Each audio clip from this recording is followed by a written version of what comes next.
পরমাণু অণু ও রাসায়নিক বিক্রিয়া এই চ্যাপ্টারটার একটা গুরুত্বপূর্ণ অংশ হচ্ছে রাসায়নিক বিক্রিয়া ও রাসায়নিক সমীকরণ। তো ফার্স্টে আমরা আগে আসি রাসায়নিক বিক্রিয়া কি না, যখন এক বা একাধিক বিক্রিয়ক পদার্থ রাসায়নিক পরিবর্তন ঘটিয়ে সম্পূর্ণ নতুন ধর্মবিশিষ্ট বিক্রিয়াজাত পদার্থ উৎপন্ন করবে, তখন তাকে আমরা বলি রাসায়নিক বিক্রিয়া। নিচে আমি কতগুলো বিক্রিয়ার উদাহরণ লিখেছি এবং সেগুলো একটু ব্যাখ্যা করি।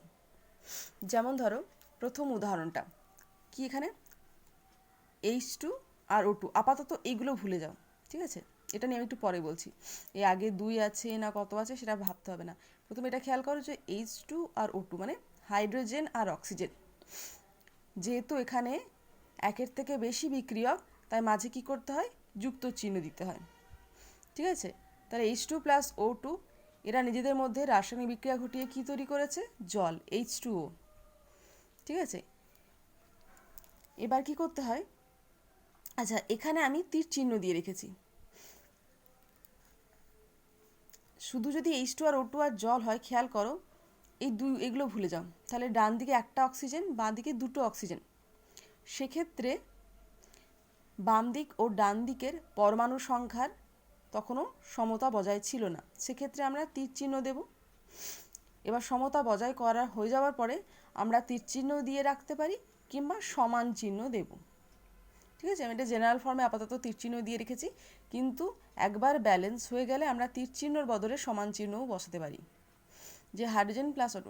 আচ্ছা এবার কি করে আমাকে মানে কিভাবে আমাদেরকে সমতা বজায় করতে হবে, সমতা মানে পরমাণুর দুদিকে, যে বাম দিকে এবং ডান দিকে পরমাণুর সংখ্যা যে সমান আছে, কিভাবে মানে সমান করার জন্য কিভাবে এগোতে হবে দেখো।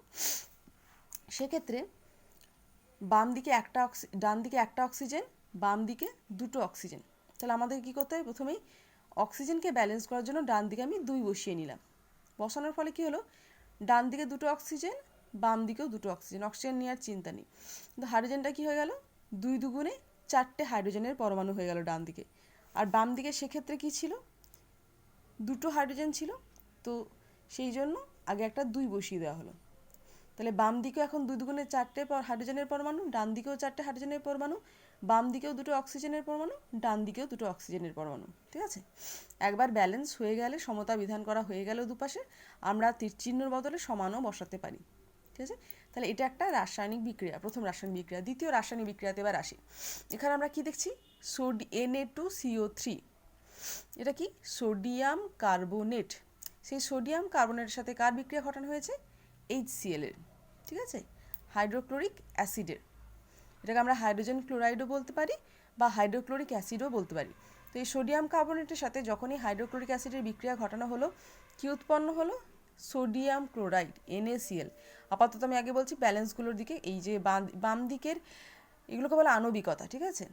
কত অণু বিক্রিয়া করছে, এক অণু সোডিয়াম কার্বনেটের সঙ্গে 2 অণু হাইড্রোজেন ক্লোরাইডের বিক্রিয়ায় 2 অণু সোডিয়াম ক্লোরাইড আর 1 অণু জল উৎপন্ন হচ্ছে, আর 1 অণু কার্বন ডাইঅক্সাইড, ঠিক আছে?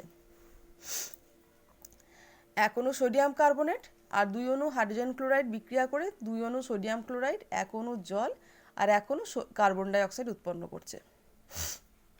তাহলে sodium carbonate, hydrochloric acid, sodium chloride, জল, কার্বন ডাইঅক্সাইড, এগুলো তো প্রত্যেকটা তোমরা জানলে। এবার কি করতে হবে দেখো, প্রথমে যদি অক্সিজেনটাই দেখি, বাম দিকে 3টে অক্সিজেন, ডান দিকে 2 আর 1 3, 3টে অক্সিজেন, তাহলে অক্সিজেনটা ঠিক আছে। ওকে, কার্বন, বাম দিকে একটা কার্বন, ডান দিকেও একটা কার্বন, কার্বনও ঠিক আছে। সোডিয়াম, বাম দিকে দুটো সোডিয়াম, ডান দিকে একটা সোডিয়াম, আমি এখন বলছি এটা বসানো নেই, সেইভাবে ভাবো, ডান দিকে একটা সোডিয়াম। তাহলে সোডিয়ামের সংখ্যাটাকে মেলানোর জন্য আমাদের কী করতে হবে, এর আগে একটা 2 বসিয়ে নিতে হবে। তাহলে এখন ডান দিকেও দুটো সোডিয়াম, বাম দিকেও দুটো সোডিয়াম হয়ে গেল। আচ্ছা এবার এখানে 2 বসানোর কারণে ডান দিকে দুটো ক্লোরিন হয়ে গেছে, কিন্তু বাম দিকে কি, HCl মানে একটা ক্লোরিন। তো এবার ক্লোরিনের সংখ্যাটা মেলানোর জন্য আমাদেরকে HCl এর আগে 2 বসাতে হবে। তাহলে এখন বাম দিকেও দুটো ক্লোরিন, ডান দিকেও দুটো ক্লোরিন, ঠিক আছে? হাইড্রোজেন ডান দিকে দুটো, বাম দিকেও দুটো। দেখো খেয়াল করে নাও এবার যে এই বিক্রিয়াতে এবার দেখো সমস্ত পরমাণু বাম দিক আর ডান দিকে সমান সমান হয়ে গেছে। এই অবস্থায় আমরা তীর চিহ্ন দিতে পারি কিংবা সমান চিহ্নও দিতে পারি। তীর চিহ্ন দিলেও ভুল নয়, সমান চিহ্ন দিলেও ভুল নয়, সমান চিহ্ন দেওয়াই উচিত সেক্ষেত্রে। আচ্ছা, কিন্তু এটুকু মনে রাখবে যে যখন তোমরা পরমাণু দুদিকে সমতা বিধান করোনি সেই অবস্থায় কিন্তু কোনোভাবে সমান চিহ্ন দেওয়া যাবে না। সমান মানে আমরা কি জানি? সমান বলতে আমরা বুঝি বাম দিক আর ডান দিক সমান, কিন্তু যেহেতু তখনও পর্যন্ত পরমাণুর সংখ্যা মেলানো হয়নি, দুদিক সমতা বিধান করা হয়নি, তাই সেক্ষেত্রে কোনোভাবে সমান চিহ্ন দিও না, সেক্ষেত্রে শুধুমাত্র তীর চিহ্ন দেবে। পরীক্ষার সময় অনেক সময় আমাদের কি হয়, কার সাথে মানে কোন কোন পদার্থ বিক্রিয়া করে কী কী পদার্থ উৎপন্ন হয়েছে সেটা আমাদের মনে থাকে, কিন্তু অত সমতা বিধান করার সময় হয়ে ওঠে না বা অত মনে থাকে না। সেই ক্ষেত্রে তোমরা তীর চিহ্ন দিয়ে রেখে দেবে। তীর চিহ্ন দিয়ে বাম দিকে শুধু কী কী বিক্রিয়ক অংশগ্রহণ করেছিল এবং কী কী বিক্রিয়াজাত পদার্থ পেয়েছো সেগুলো লিখবে। সেক্ষেত্রে কিন্তু পুরোপুরি ফুল মার্কসই পাবে। যদি সমতা বিধান করতে বলা হয় কোনো প্রশ্নে সেটাতে তোমাকে সমতা বিধান করতে হবে, কিন্তু যদি না বলা হয়, যদি শুধু জিজ্ঞেস করা হয় এই পদার্থ বিক্রিয়ার ফলে কোন কোন পদার্থ উৎপন্ন হয়েছে, সেক্ষেত্রে তোমরা জাস্ট বিক্রিয়কের নাম প্লাস প্লাস দিয়ে আর বিক্রিয়াজাত পদার্থের নাম প্লাস প্লাস দিয়ে লিখে একটা অ্যারো চিহ্ন মাঝে দিয়ে রাখবে, ফুল মার্কস পেয়ে যাবে। ঠিক আছে? আচ্ছা, এবার আসি 3 নম্বর বিক্রিয়া। এটা কি? হাইড্রোজেন ক্লোরাইডের সাথে জিঙ্কের বিক্রিয়া। জিঙ্কের আরেক নাম হচ্ছে দস্তা। ঠিক আছে? তো এই হাইড্রোক্লোরিক অ্যাসিড বা হাইড্রোজেন ক্লোরাইড যাই বলো, এর সাথে জিঙ্কের বিক্রিয়ায় কি উৎপন্ন হয়েছে? Zinc chloride. তোমরা ধাতু আর অধাতু ক্লাস 6-এ পড়েছো, মনে আছে? এই ধরনের বিক্রিয়ায় কি হয়, ধাতু এবং অধাতু নিজেদের মধ্যে জুড়ে যায়। যেমন ধরো জিঙ্ক একটা ধাতু, ক্লোরিন অধাতু, তো এই ধাতুর সাথে এদিকের ক্লোরিনের বিক্রিয়ায় জিঙ্ক ক্লোরাইড উৎপন্ন হয় এবং সেক্ষেত্রে কে এক্সট্রা আরেকটা উৎপন্ন হবে? Hydrogen gas. তো দেখো হাইড্রোজেন ক্লোরাইড আর জিঙ্কের বিক্রিয়া উৎপন্ন হয়েছে জিঙ্ক ক্লোরাইড আর হাইড্রোজেন। হাইড্রোজেনের পাশে আমি একটা অ্যারো চিহ্ন উপর দিকে করে দিয়েছি। এটা মানে কি বোঝাচ্ছে? হাইড্রোজেন একটা গ্যাস। গ্যাস হলে জানেন যে কোনো গ্যাসীয় পদার্থ যদি বিক্রিয়ায় উৎপন্ন হয় সেক্ষেত্রে সেটা বিক্রিয়ার চলাকালীন উপরে দিয়ে উঠে যাবে। ঠিক আছে? তাহলে জিঙ্ক আর হাইড্রোজেন ক্লোরাইড বা হাইড্রোক্লোরিক অ্যাসিডের বিক্রিয়ায় জিঙ্ক ক্লোরাইড আর হাইড্রোজেন গ্যাস উৎপন্ন হবে। সেখানে একটা জিনিস বলে রাখি, এটা তোমাদের ক্লাস 8-এর সিলেবাসে আছে, বাট এখনই বলে দিই। ধাতুর সাথে যখনই অ্যাসিডের বিক্রিয়া হয় তখন ধাতব লবণ উৎপন্ন হয়, যেমন জিঙ্ক ক্লোরাইডটা এখানে একটা ধাতব লবণ, এবং তার সাথে হাইড্রোজেন উৎপন্ন হয়।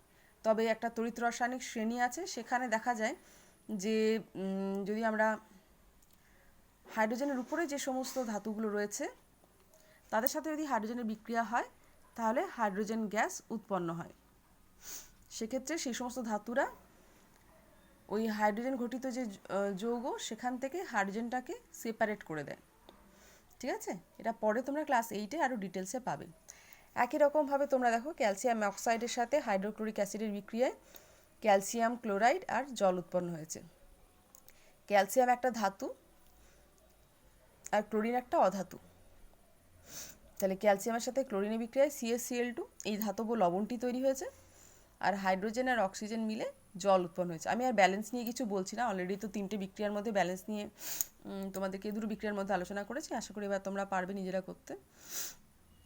যেমন ধরো এই থার্ড বিক্রিয়াটা একটু বলে রাখি। যেমন ধরো HCl জিঙ্ক এদের সঙ্গে বিক্রিয়া করাতে ZnCl2 আর হাইড্রোজেন H2 উৎপন্ন হয়েছে। এখন যেহেতু দেখতে পাচ্ছ ডান দিকে হাইড্রোজেন পরমাণুর সংখ্যা 2, তাই সেটাকে ম্যাচ করার জন্য আমাদেরকে বাম দিকে 2 বসাতে হবে। যেই 2 বসালে আপনাদের কি দেখছো, এখানে বাম দিকে 2টো ক্লোরিন হয়ে গেছে, ডান দিকেও 2টো ক্লোরিন। আচ্ছা, এখানে একটা বলে রাখি, যখন এই পরমাণুর সংখ্যা ব্যালেন্স করবে তোমরা হয়তো ভাবতে পারো যে ম্যাম কোন পরমাণুটাকে ধরে আমি ব্যালেন্স করব, আমি আগে ক্লোরিন ধরে করব না হাইড্রোজেন ধরে করব, ওরকম কোনো মানে নেই। তোমাদের যেটা সুবিধা এক ধার থেকে ব্যালেন্স দেখতে দেখতে যাবে যে কোন এই পরমাণুর সঙ্গে ওই পরমাণু এই বাম দিক আর ডান দিক মিলছে কিনা, করতে করতে করতে করতে তোমাদের যেহেতু এখন নিচু ক্লাস, খুব কঠিন কিছু ব্যালেন্স তোমাদেরকে থাকবে না পরীক্ষায়। খুব কঠিন কিছু তোমাদের এমন কিছু বিক্রিয়া পড়বে না যেখানে ব্যালেন্স করা খুব কঠিন, তো সোজাই হবে। সেক্ষেত্রে তোমরা শুধু যে কোনো পরমাণু থেকে পরপর দেখে যাবে যে বাম দিক ডান দিক সেম আছে কিনা। আচ্ছা, তাহলে এখানে আমরা কি দেখছি, ক্যালসিয়াম অক্সাইডের সঙ্গে হাইড্রোজেন ক্লোরাইডের বিক্রিয়ায় ক্যালসিয়াম ক্লোরাইড আর জল উৎপন্ন হয়েছে। ঠিক আছে? এটা কি ক্যালসিয়াম অক্সাইড CaO, এটা হচ্ছে পোড়া চুন। পোড়া চুনের সাথে যখন জলের বিক্রিয়া হয় তখন কি উৎপন্ন হয়? কলিচুন। তোমরা একটা জিনিস বোধহয় খেয়াল করেছো, এখানে আমি সমান চিহ্ন দিয়ে দিয়েছি। এগুলো তো সব তীর চিহ্ন দিয়ে রেখেছিলাম, তো এটা সমান চিহ্ন দিয়ে রেখে দিয়েছি। ঠিক আছে, আমরা যদি দেখি যে দুদিকের কিন্তু পরমাণু ব্যালেন্স, বাম দিকে একটা ক্যালসিয়াম, ডান দিকেও একটা ক্যালসিয়াম, বাম দিকে 1 আর 1 2 দুটো অক্সিজেন, ডান দিকেও দেখো যেহেতু OH এর হোল 2 আছে তার মানে দুটো অক্সিজেন। আচ্ছা, হাইড্রোজেন দুটো, দিকে হাইড্রোজেনও দুটো, তাহলে ব্যালেন্স হয়ে আছে। তাহলে পোড়া চুনের সাথে জলের বিক্রিয়ায় কলির চুন উৎপন্ন হয়। নাইট্রোজেন ও হাইড্রোজেন নিজেদের মধ্যে বিক্রিয়া করে অ্যামোনিয়া উৎপন্ন করে। আমি এখানে ব্যালেন্সটাকে আরেকবার দেখানোর জন্য কি করেছি, এখানে পরমাণুর মধ্যে সমতা বিধান করিনি, শুধু এটুকু লিখে রেখেছি যে নাইট্রোজেন আর হাইড্রোজেন নিজেদের মধ্যে বিক্রিয়া করে অ্যামোনিয়া গ্যাস উৎপন্ন করে। তাহলে দেখো, এটা বন্ধ রাখছি, ডান দিকে 3টে হাইড্রোজেন, বাম দিকে 2টো হাইড্রোজেন। তো ফার্স্টে এটাকে, আর বাম দিকে 2টো নাইট্রোজেন, ডান দিকে 2টো নাইট্রোজেন, অন্তত নাইট্রোজেনটাকে মেলানোর জন্য আমি ফার্স্টে এদিকে 2 বসিয়ে দেবো।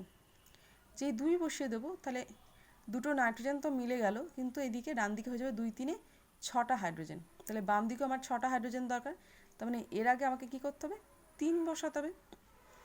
হাইড্রোজেনের আগে একটা 3 বসালেই আমাদের পরমাণুর সংখ্যা ম্যাচ করে যাবে। ঠিক আছে, তাহলে এখানে মোটামুটিভাবে, তো আমি আরও কিছু ভিডিও করে তোমাদের আরও ডিটেলসে বোঝানোর চেষ্টা করবো। আপাতত মোটামুটি রাসায়নিক বিক্রিয়াতে কীভাবে বাম দিক ও ডান, মানে কীভাবে বিক্রিয়ক পদার্থগুলো লিখে সেখান থেকে বিক্রিয়াত পদার্থগুলো লিখতে হয়, অ্যারো চিহ্ন কখন বসাবে, সমান চিহ্ন কখন বসাবে, পরমাণুর সংখ্যা কীভাবে ব্যালেন্স করবে, এটুকু আশা করি তোমরা এই ভিডিওতে বুঝতে পেরেছো। তোমাদের আরও বেশ কিছু ভিডিও করে আমি আরও চ্যাপ্টারটা ডিটেলসে বুঝিয়ে দেবো।